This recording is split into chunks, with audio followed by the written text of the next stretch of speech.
2011년 넵튠 스피어 작전을 이끌어 오사마 빈 라덴을 사살하고 미국의 영웅이 된 윌리엄 H. 맥레이브는 2014년 모교인 텍사스 오스턴 대학 졸업식 연설에서 자신이 37년간 군 요직을 거치고 수많은 작전을 성공시킨 비결을 이야기했다. 이 연설 내용이 유명해지면서 책으로 출간되었는데 그 책 이름이 침대부터 정리하라였다. 그는 모든 일에 성과를 내고 모든 일을 완수하는 법을 익히라고 하면서 위대한 삶을 꿈꾼다면 아침에 일어나 침대부터 정리하라고 했다. 작은 일, 눈앞에 매일 반복되어 소홀히 하기 쉬운 일을 소중하게 생각하는 사람이 결국에는 잘 된다는 이야기다. 진리는 아주 진부하다. 승리의 기준과 방법이 해를 바꾸며 바뀐다면 그건 진리가 아니다. 진리는 똑같아야 진리다. 인생은 위대해 보이는 것들을 쫓아다닌다고 위대해지는 것이 아니라 오늘 접어야 할 마음 접고 해야 할 일을 할 때 위대해진다. 기본적이고 기초적인 것, 관계 하나, 약속 하나 지켜내지 못하면서 어떻게 미래에 갑자기 위대하고 열정적인 신앙인이 되어 향유 옥합을 깨뜨리는 헌신을 할 수 있는가? 하나님은 성실한 마음을 지니고 지켜내는 자를 기뻐하시며 그를 존귀하게 들어 사용하기를 기뻐하신다. 물론 지금 내 눈앞에 있는 것, 지금 내가 할 수 있고 내가 해야 할 것들이 바로 위대한 삶을 살게 하는 건 아니다. 오히려 아주 초라해 보이고 격차가 너무 큰 것 같다. 그래도 해야 한다. 그렇게 하든 하지 않든 처음에는 별 차이가 없지만 그 시간이 쌓여 훗날 내 삶의 결과지가 나오는 순간에는 완전히 다른 인생으로 나타난다. 나는 1년에 딱 한 가지만 계획을 세운다. 내 삶에서 정말 버리고 싶은 모습이나 꼭 해내고 싶은 것을 하나만 정한다. 그것 하나만 1년 동안 미친 듯이 한다.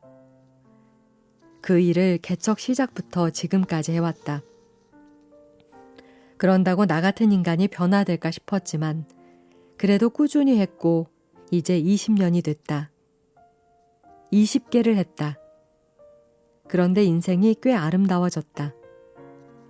시간이 내는 묵직한 향기가 있다. 그 향기는 그 누구도 어떤 향수로도 흉내낼 수 없다. 오늘 작은 마음의 결단과 순종, 행동의 변화로 인생의 항해 방향키를 1도만 돌리면, 마음을 긍정으로 성실로 1도만 돌리면 다음 20년이 지났을 때는 도착한 항구가 달라져 있을 것이다.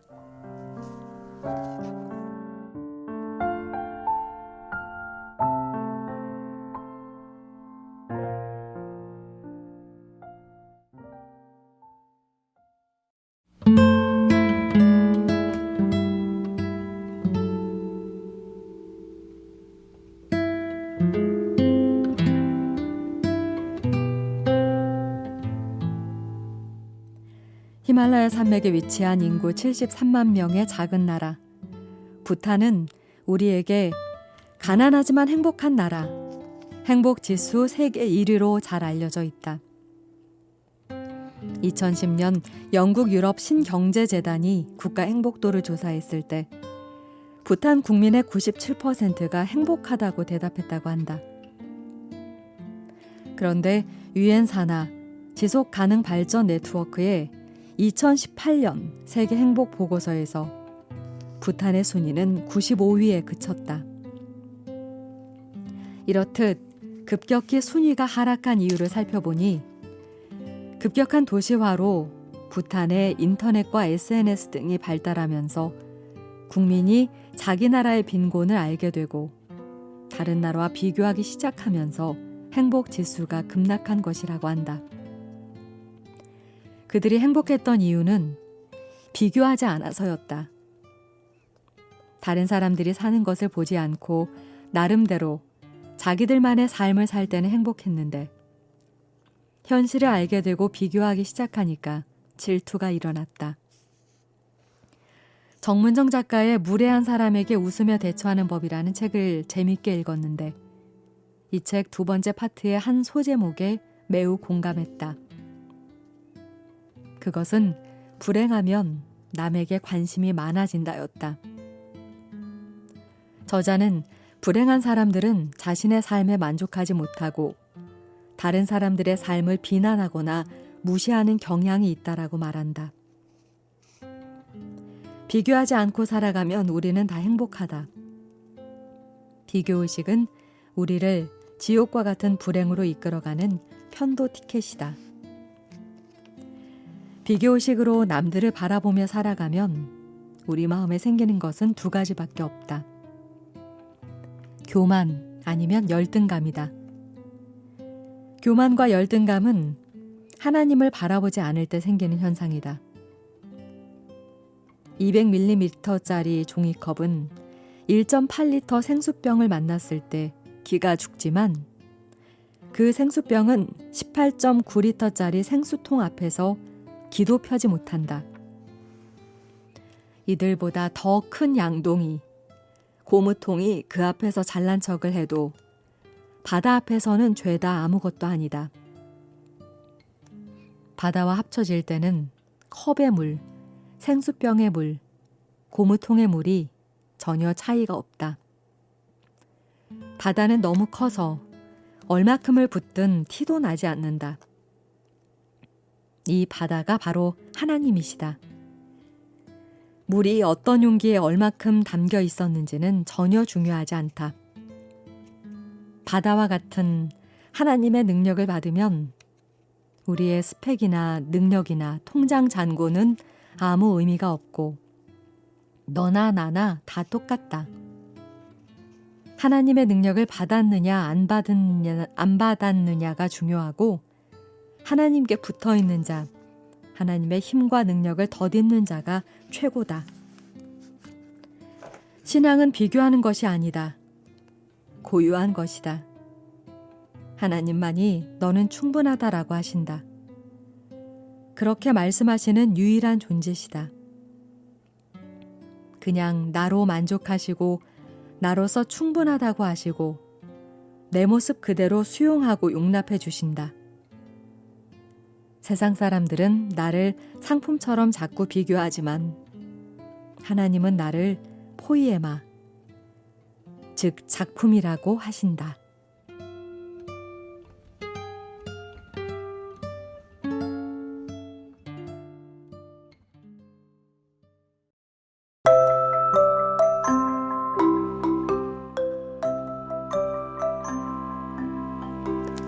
겉포장을 벗겨놓아 무슨 차인지 모르는 티백은 더운 물에 담가보면 안다.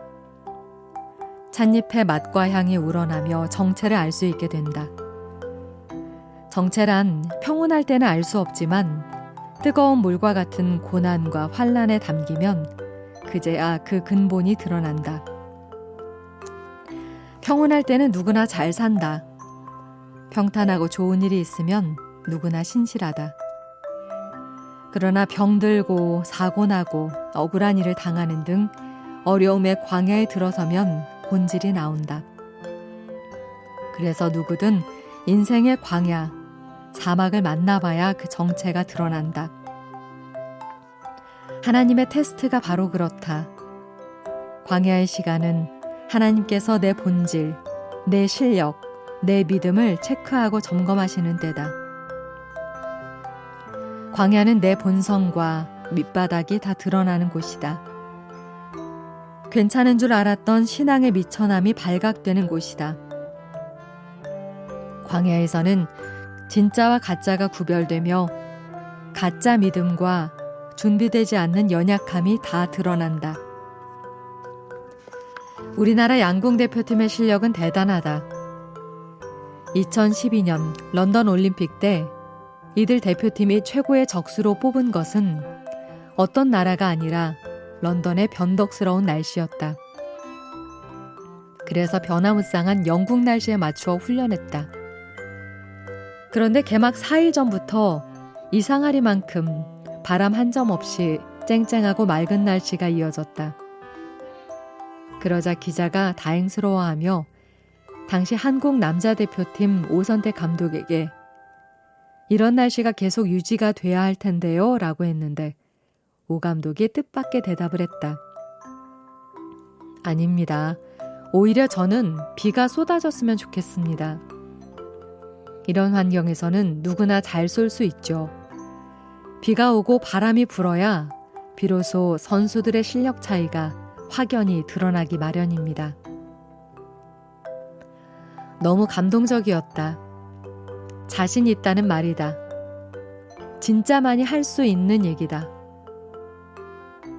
광야도 그렇다. 진짜 실력은 여기서 발휘된다. 그러므로 근본 없는 사람들이나 두려워하지. 실력 있는 사람들은 두려워하지 않는다. 수많은 믿음의 사람들도 그랬다.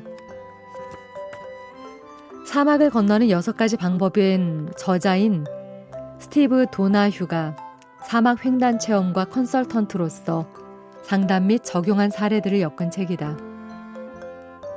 이 책에서 소개한 6가지 방법 중 가장 중요한 첫 챕터의 제목은 지도를 따라가지 말고 나침반을 따라가라다.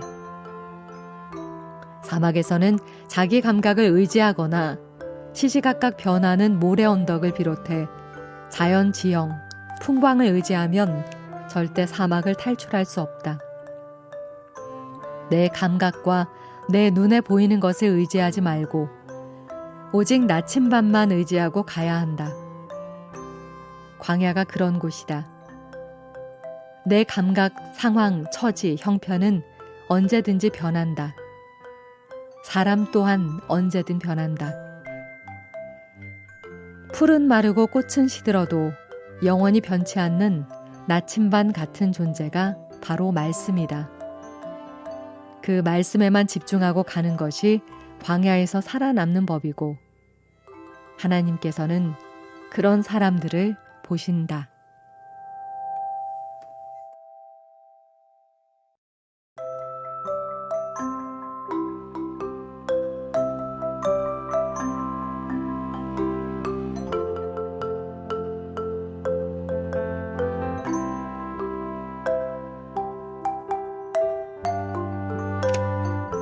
세상 사람들은 돈 많이 벌고 영향력 얻고 인기 누리고 명예와 권력을 얻으면 그걸 성공이라 한다.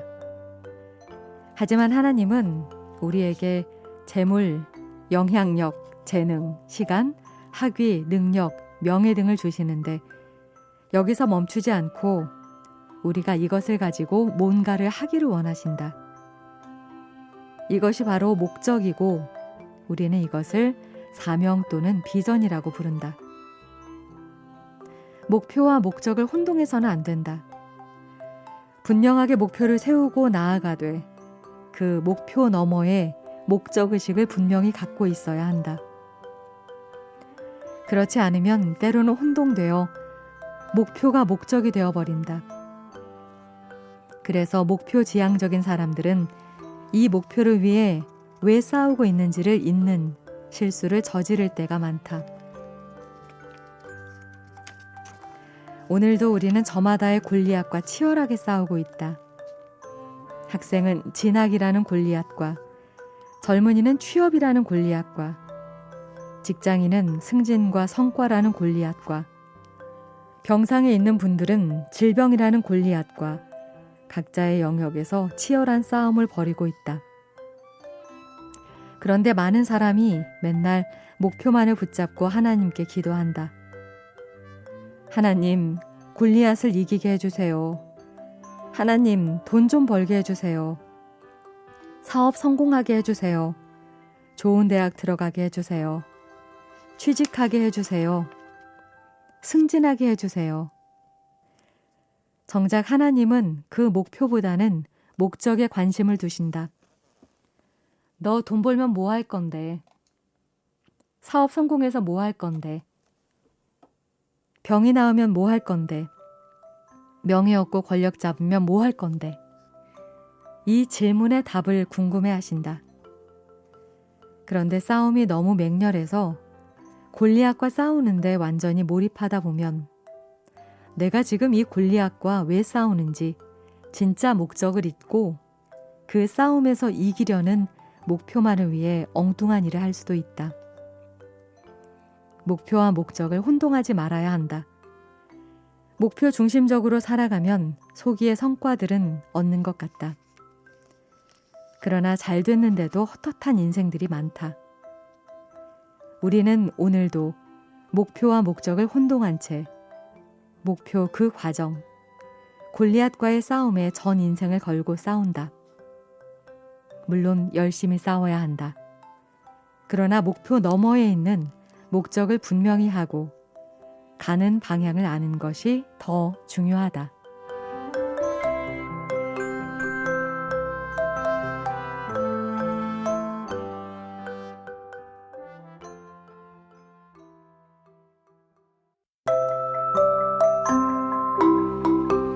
우리 인생에는 가만히 있어도 바람개비가 돌아갈 때가 있다.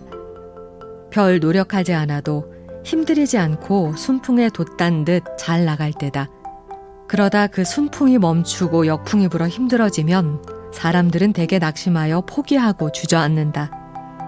하지만 그럴 때라도 우리 믿음은 전진하고 바람개비는 돌아야 하는데 어떻게 해야 할까? 최초로 자기계발서를 쓴 데일 카네기는 바람이 불지 않을 때 바람개비를 돌리는 방법은 내가 앞으로 달려나가는 것이다 라는 명언을 남겼다. 순풍을 타고 바람개비가 돌 수도 있지만 바람이 불지 않아도 내가 달려가면 바람개비는 돈다. 인생의 바람개비, 부흥의 바람개비가 돌지 않을 때 한탄하며 절망해야 할까? 많은 사람이 절망하고 왜 나에게 바람을 멈추시느냐고, 이 바람개비를 돌려주지 않으시냐고 하나님을 원망한다. 그런데 그때는 하나님께서 당신에게 명령하시는 때다. 이제 내 힘으로 일어나 달려라고. 당신은 혹시 조금만 바람이 멈추면 포기하고 원망하는 사람은 아닌가? 바람이 꼭 불어야 하는가? 내 인생은 늘상 바람이 불어야만 하는가? 바람이 안 불면 안 되는가? 믿음이 뭔지 아는가? 하나님은 나를 만드신 분이며 나를 지키시는 분이고 나를 누구보다 가장 잘 알고 계시며 생각하시는 분이다. 그런데 이 고백을 광야에서도 사막 한복판에서도 음침한 골짜기에서도 하는 것이 믿음이다. 하나님이 내 인생 잘 지켜주셔서 이렇게 바람이 잘 부네요 라며 순풍의 돛담배 같은 인생을 감사하는 것만이 믿음이 아니다. 광야에서도 사막에서도 음침한 골짜기에서도 하나님은 나를 만드신 분입니다. 다른 사람이 나를 걱정하고 동정해도 하나님은 나를 너무너무 잘 아시고 지키십니다. 내가 비록 사망의 음침한 골짜기에 있을지라도 주님이 나를 인도하시기에 나는 부족함이 없습니다 라는 고백이 진짜 믿음의 고백이다.